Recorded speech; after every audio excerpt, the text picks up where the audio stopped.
All right, hi folks. This is Mr. Powell here with Knowable World and the ongoing student interview series where you can learn history from Knowable World students. And today I have with me Ragnar, who is one of my live students. And this is one of the exciting things. We often have students from different parts of the world, and Ragnar is in Germany. So that's wonderful. And then we're going to be talking about European History 2.0 today. Let me just give you a brief explanation as to what that is. Right? So basically, the idea is at Knowable World, where we treat history as the revelation and explanation of the world we live in. European history is certainly one of our main topics. We study what's called Europe, Russia, and the world we live in. We have a 3-year program rotation, and Europe, Russia, and the world we live in is one of those 3 years. And European history is so significant, so critical. Of course, there are cultural blocks in the world that would not exist literally without Europe's contribution, and the United States being one of those. And European history is a very complicated topic. There are, by some counts, let's say 43 European countries, and their history spans about 1,500 years, let us say, from the fall of Rome to today. So that's quite a demanding topic. So what we do at Knowable World is we do a first pass through that, and I call that European History 1.0. And it's kind of a simple walkthrough, which highlights the most significant, what we call anchor facts at Knowable World. And then when we're done with that, we study Russia, and then we come back and we do Europe again. And that gives us a lot of opportunities to cross-connect and compare and do all kinds of really interesting historical analysis and thinking. And then the second time that we went through European history, that's what we call European History 2.0. And what that allows us to do is to expand our understanding of this very complicated set, which in our first pass focuses almost exclusively on France and Germany. Because Ragnar, explain that for the audience here. Why do we do that? Why is European History 1.0 mostly a France and Germany story? Because the most important countries that basically did the most in the history of Europe were France and Germany. Okay, but of course, our focus is on the present, and that is a really key factor as well. Because what fundamentally is the European Union, this really important cultural bloc in the world today? The European Union is like a group of the 27 countries out of 43, and it runs around a Franco-German partnership, meaning basically that France and Germany are more like the lead countries in the European Union. Absolutely. Good. 27 countries, including France and Germany, that are committed to what? What's the driving idea of the European Union? Supranationalism. Yeah, okay, which we have to say very carefully, because the temptation is when we say it too quickly, it comes out as supranationalism, and that most certainly is not what we want to communicate. Because supranationalism, the ideology of the European Union, means what when it comes to the separate nations? So basically, supra means above, so above nationalism. Okay, good, right? Because the Europeans don't want nationalism anymore. Why not? Well, the answer lies in European history. So let's go ahead now and dive into that history, and we're going to do a fairly detailed telling of it, and starting all the way back at the fall of Rome. Okay, Ragnar, so European history proper begins with the fall of Rome, that ancient civilization that lasted 1,000 years, and that occupied much of what we call Europe. But then it was taken down by people that we generally refer to as the Germanic barbarians. And what was the most important group within all of those sets of tribes, there were many of them roaming around at the time. What was the most important group among those? There was this one very strong barbarian tribe. They were the Franks, and their empire that they created later on was France and became France and Germany. Okay, the Frankish Union, as we call it, built by whom? Charlemagne. Built by Charlemagne. So gradually the Franks built up the largest kingdom. There are a lot of interesting kings in that story, including Clovis, who first converted to Christianity, and the important King Charles Martel, who fought off the Muslim invasion, which we'll come back to shortly, Muslim invasion of Europe. And then came Charlemagne. Charlemagne really was the climax of that entire progression. He created what we call the Frankish Union, but we think of it as the failed Frankish Union because what happened to it? So basically, when Charlemagne, when he died, he had 3 grandsons. So he split his land into 3 parts, and each grandson got a part.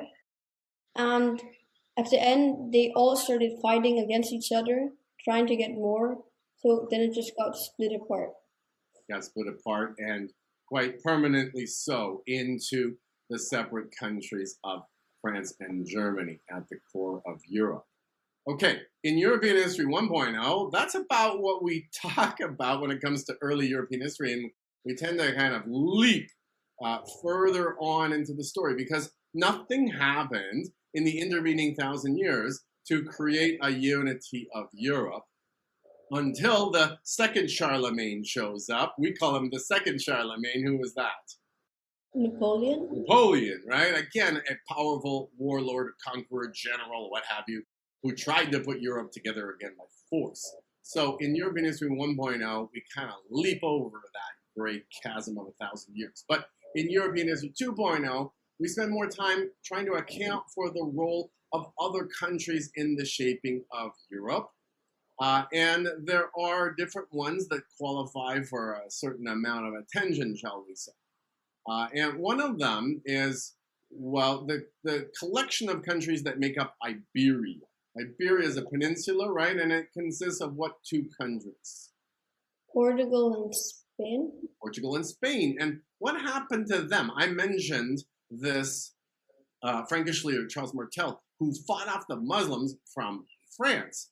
But that was actually just a little bit after something had already happened. This defining event, truly, of Iberian history. What is that defining event? The Reconquista. Okay, and give us some dates and tell us just briefly what happened in that long period of history. So the Reconquista was from 711 to 1492, and basically how it happened was the Muslims, they were creating a huge empire, and they attacked Spain and Portugal. And so Spain and Portugal then spent roughly 800 years fighting against them. Okay, good. Right. In fact, Spain and Portugal didn't quite exist yet at the beginning when the Muslims invaded in 711. They, in fact, were countries that formed as a result of the Reconquista. What does Reconquista mean? Why is that such a perfect name for the period? Reconquista means reconquering. Reconquest. Yeah, indeed. And as you say, nearly 800 years they fought this religious war. And it's very notable that it ended in 1492. Why is that such a significant date? Because in 1492, Columbus wanted to sail to India, but ended up discovering America. Okay, and he was sent by Isabella and Ferdinand of Spain, and the only reason why they were kind of willing to do that at all was because they had finally conquered the last Muslim stronghold in Spain, Granada, and the Reconquista was over. So they were willing to give this guy a shot, which ended up changing the entire history of the world. So Reconquista gives us a really powerful insight into Spain and Portugal as countries. In the end, Spain proved to be much more important. We'll come back to it in just a moment. let's talk about other European countries that contributed to the rise of what we call the Europe of nations, which ultimately collapsed, which ultimately almost destroyed itself in the world wars, bringing about this modern desire for supranationalism. One of the countries that contributed to that push towards nationhood was England. England and France were kind of entangled with one another as countries, much like France and Germany had been entangled by Charlemagne. How did England and France get entangled, and what happened there, and how did it all get resolved? It started when France's king did not have an heir, but he had a daughter, and this daughter was married to the King of England. So that would mean that their son would be the King of United England and France. So of course France didn't like that, and basically then brought an old Frankish rule up that said that this could not happen. And England got very angry then. So then they fought in the Hundred Years' War, 1337 to 1453. Okay, good. Right, so you went right to the core of the matter. Just a little bit of background story there that's important to understand is why was there a King of England that was married to the daughter of the King of France? Well, because France and England had become entangled with one another, because in the year 1066, the Duke of Normandy had gone over and conquered England, and then there was this, what we call the game of hereditary monarchy. There was this contest between various lords and kings about what people they could marry and what land they could acquire over the course of that. And it looked like the English were going to actually take over France. But over time, as we studied, the French kings did manage to take back much of the land. It's a kind of a fascinating story because countries were organized so differently than they are today. And then it all culminated in this really weird situation where, as you said, the French king didn't have an heir. And this dynasty of French kings died out. And then there ensued this big argument about who's supposed to be the next king of France. And how was this 100 Years' War settled? The English invaded France repeatedly, many battles. It's really not like a continuous 116-year war, but they repeatedly invaded, and they tended to win the battles until who showed up? Until Joan of Arc showed up. Yeah, and this is a very unlikely character in history, of course, a young girl with clearly some sort of charismatic quality that allowed her to convince the leaders of France that, well, I think they were already pretty desperate, and they rolled the dice, and they said, okay, let's see what happens if our troops can be inspired by this young girl. And indeed they were, and they defeated the English finally. Tragically, though, what happened to Joan of Arc? Later on, Joan of Arc got captured by the English and burnt on a stake because they said that she was a witch. And she believed she was on a divinely inspired mission. And the English, of course, didn't appreciate the idea that that Christianity somehow was pro-France and not so much pro-England. And this whole idea of nations and their relationship to Christianity became the next crucial problem in European history. So let's turn to that next. All right, Ragnar, so now we've got Spain and Portugal that have survived the Muslim onslaught. We have France and Germany that are separated ever since the Frankish Union failed. We have France and England, which almost joined, but are now separate because of 100 Years' War. So you're starting to sense here that we have this picture, this puzzle of this patchwork of European countries emerging. But was there anything that could have joined them at all? Was there some way that they might indeed have become a European Union of some sort earlier in history?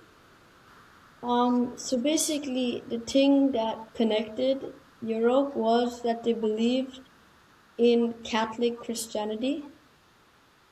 where the Pope was like on top. And the Pope, of course, is a religious authority within Catholic Christianity, but he also had an ally in the form of pretty much the most powerful king in Europe by that point in history. And that king ended up having a title that's quite significant. What was the title of that ally of the Pope? The Holy Roman Emperor. Holy Roman Emperor. Okay, and here we're specifically talking about Charles V of Spain, because what happened was the story of Germany and the story of Spain converged because they were playing the game of hereditary monarchy, as we call it, when their families intermarried. And at this juncture where this rather significant fellow, Martin Luther, shows up, there does seem to be the potential for a European Union of some sort, a Christendom, as it can be called, a union based on Christianity that would revolve around the Pope's religious authority and the power of the emperor, the Holy Roman Emperor, who belonged to a family called the Habsburgs. But that fell apart. There never was such a union because of Martin Luther and a number of other people. What did they all do? So the Pope wanted to build this huge church, but of course he didn't have the money for that. So he told the people that if they gave him the money for the church, then they would automatically go to heaven. And then That would certainly be how it was interpreted in some circles, which is exactly what upset Martin Luther, right? They had this this practice of selling what were called indulgences, and perhaps to be entirely fair, I don't think it was meant to be quite like a free pass to get to heaven, right? But Martin Luther was a German monk who was extremely anxious about the fate of his own soul, and he didn't like this idea at all, and it started him on a path of confronting the Pope about the way that Christianity was being promoted to European people. Tell us a little bit more about that confrontation. so he wrote 95 reasons why the Pope was wrong, and he pinned it onto the church door. And then basically a lot of people started following him and agreeing to his statement. So he made his own branch of Christianity, which he called Lutheranism. And the Holy Roman Emperor tried to stamp that out, but the problem ended up being much bigger than just Martin Luther, because other prominent people in Europe started their own branches of Christianity. What were the other ones that were the really major sects, as we call them? So a man named John Calvin also made another branch of Christianity called Calvinism.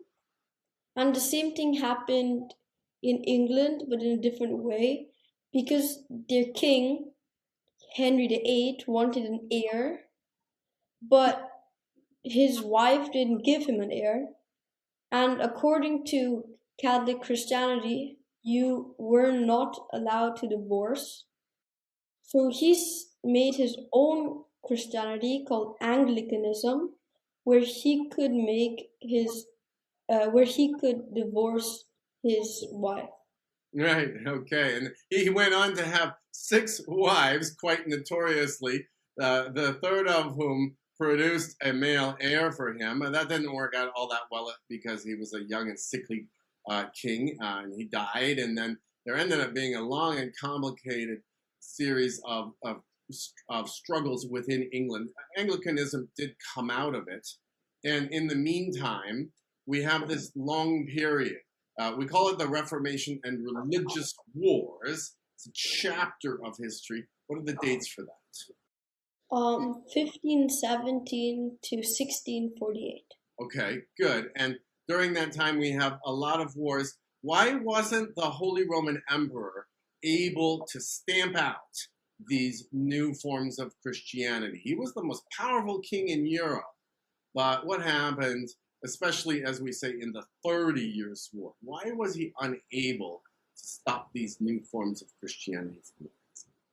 Because he found out that Martin Luther, for example, had a lot of followers, and German aristocrats were believing and like guarding him, and basically the king couldn't attack or arrest Martin Luther because then the German aristocrats would attack him. True enough. And eventually, though, over time, other countries became Lutheran as well, Denmark and Sweden, joining in the wars against the emperor. But the most notable thing about the Reformation and religious wars is that there was a Catholic country that fought on the Protestant side. And so, can you explain that a little bit? What happened there? This country was France, because France didn't want Europe to be entirely controlled by Catholic, be only Catholic Christianity, because that would mean that France would be part of the Christendom but controlled by other countries. So France basically helped the others and fought against the Holy Roman Empire. Against the Holy Roman Empire, especially in what's known as the 30 Years' War, the last and biggest and worst of all of those religious wars, at the end of which there's no more Christian unity in Europe. So Europe at that point becomes just a what? What version of itself? A Europe of nations? A Europe of nations, right? And so in our telling of this in European History 2.0, the next thing that we go to is that this Europe of nations, which is already consisting of these large historical kingdoms that are already have many reasons to stay separate and not like one another. They're mutually alienated, as we say. Then politics becomes another reason for them to fight one another. And so when does, the question of politics and of the idea of government, when does that become another reason for them to fight each other? The French Revolution started in 1789 and ended in 1815. And depending on how you want to interpret that, it actually went to 1799 if we're, depending on if you're a fan of Napoleon or not, right? Because Napoleon took over in 1799.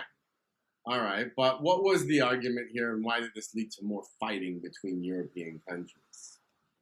So the argument was because France was the first monarchy to reach the form of absolute monarchy, which basically means that the leaders have absolute power over everybody.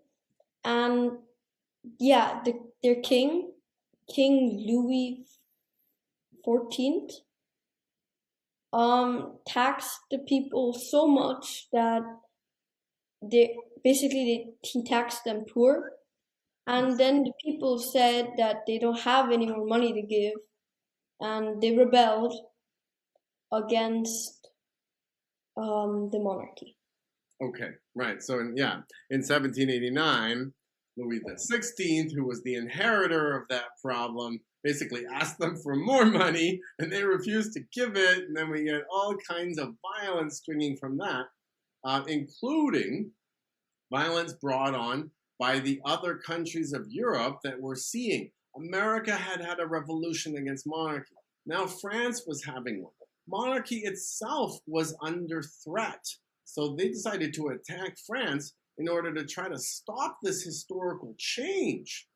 But that backfired on them royally, we could say, because who came to power in the context of this war? An officer named Bonaparte, also known as Napoleon. All right. So he started off as a charismatic leader of the French revolutionaries, and He basically he was like leading the French to victory, basically. Indeed, and he continued to do that for a couple decades, starting during the French Revolution, and then when he took over the French government himself, built up basically the biggest empire that Europe had ever seen at that point. But as we know from Russian history, he made a big mistake, which was In 1812, he attacked Russia and he went all the way almost to Moscow. And then the people there had an idea. So they burnt all their crop, and because the idea was that if the army comes to Moscow, they would take control of it and they would feed their soldiers with the food that was growing there. But since they had no food because the food was burnt, a lot of them starved. And another big problem that was coming was that the Russian winter was coming and they were very, very cold. So Napoleon had to retreat because he found out that a lot of his soldiers were dying of starvation and of the cold, and he couldn't continue. Couldn't continue. And that proved to be devastating for him. Ultimately, the Europeans all got together and fought him off and defeated him. So we have this combined, really important set of milestones, the French Revolution and Napoleon, which brings about the modern phase of European history, especially Napoleon. Both of them contributed, of course. But Napoleon's creation of this huge empire activated all the remaining nations of Europe in their sense of nationhood, especially Germany, which had, up until that point, had not ever been united. And so we talk about all the things that happened, after Napoleon. But basically, that what he did was he excited that sense of the nation being a historical group, as Theodor Herzl once said, of recognizable cohesion brought together by a common enemy. Napoleon proved to be that common enemy, and that activated that sense of German nationalism. And when it finally succeeded, unfortunately, it proved to be all too easy for that nationalism to become what we call ultra-nationalism and supranationalism. So let's take a look at that last phase of history here and bring it back to the present. Okay, Ragnar, so let's here in our final segment talk about the last 100 years or so, modern European history with this rising German empire activated by its hatred of France and Napoleon into this powerful nation, which, as most people would acknowledge, was basically responsible for starting World War One. Although, of course, we know that the thing that most people point to when World War One started was this one Austrian guy. What happened? What was the trigger? This one Austrian guy, like this duke, got killed. What was his name? Franz Ferdinand. He got killed, and this gave them an excuse to attack. Okay, to attack, in this case, southeastern Europe, and that was Austria. But they didn't do so before checking with Germany, and Germany said, yeah, you go ahead, and they used that as an excuse to launch their own wider war. And we've covered this many times. Short version of the story is it turned out to be kind of a stalemate until who jumped in? Until America joined in. Okay, and brought about the end of the war.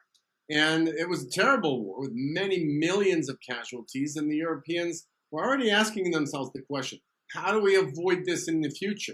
At that point in history, though, they weren't ready for supranationalism yet. So they had a different idea for how to achieve peace from now on. What was it? So they decided that since they were all empires, instead they would be nations, and they would converse, they would talk together in an organization called the League of Nations, where they could all like talk. Okay. And the League of Nations is an embodiment, if you will, or an institution that embodies what set of ideas? What we have nationalism, and we have today's supranationalism. In between, we kind of have a bridging concept. What's that? Internationalism, because they're like interconnected. They can, and it's nationalism, so internationalism. Very good. Okay, and internationalism's record of keeping the peace, what would you say about that? Well, it didn't last long because there was World War II. Okay, right. So the League of Nations didn't achieve a thing in that regard. And well, when we think about the record of the United Nations in the same regard, we have to have some serious skepticism about this idea of internationalism. Which I think is why largely the Europeans moved on from that and said after World War II, the consequence of the failures of internationalism, they said, okay, we got to try this new, more ambitious idea of supranationalism. But that didn't mean that they could just jump in and create a European Union from scratch. They had to prototype it, as we might say. They had to practice, right? What was their first attempt at supranationalism?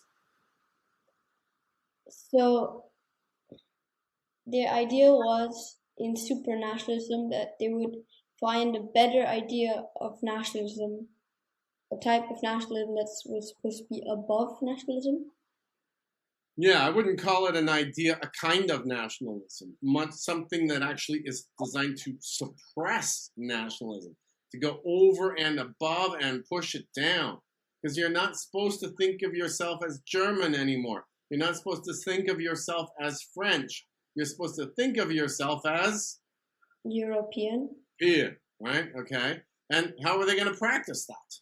How could they act in such a way that they're not being separate nations anymore? Well, I guess they tried to make war between each other materially impossible and unthinkable.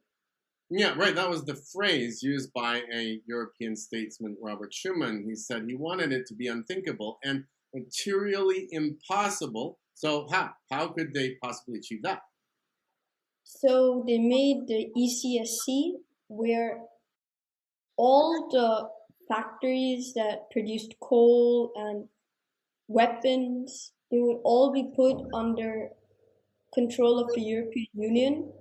So no country could make weapons without the European Union finding out. Okay, an earlier version of the European Union, right? But what does ECSC stand for?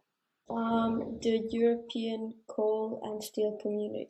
All right, so that was the first implementation of the idea. And they had a long period of practicing on this. They couldn't form a European Union until Russia stopped bullying half of Europe, including half of Germany. When did they finally get that opportunity? What Russian history event is really critically connected to the end of European history as well? They gave up on communism and made a post-communist Russia. Okay, right. So we have the collapse of the what and when? The collapse of communism in 1991. Okay, the Soviet Union no longer is controlling Eastern Europe or Eastern Germany. Now we have an opportunity to bring about a supranational union. So if everything goes really well here with the European Union, the ultimate goal is to turn this into not merely a supranational union, but really into a single country.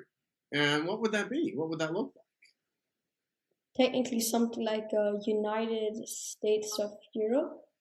If all goes well. Doesn't seem like things are going all that well, though. In 2020, one country actually exited the European Union. Which one was that?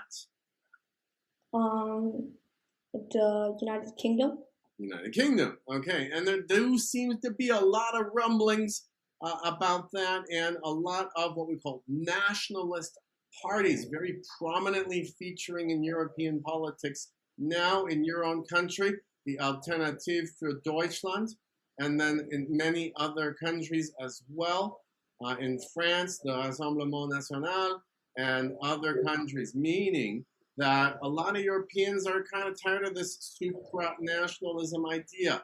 If it's going to hold together, we don't really know, of course. We'll have to wait and see. Good luck to the Europeans on that front.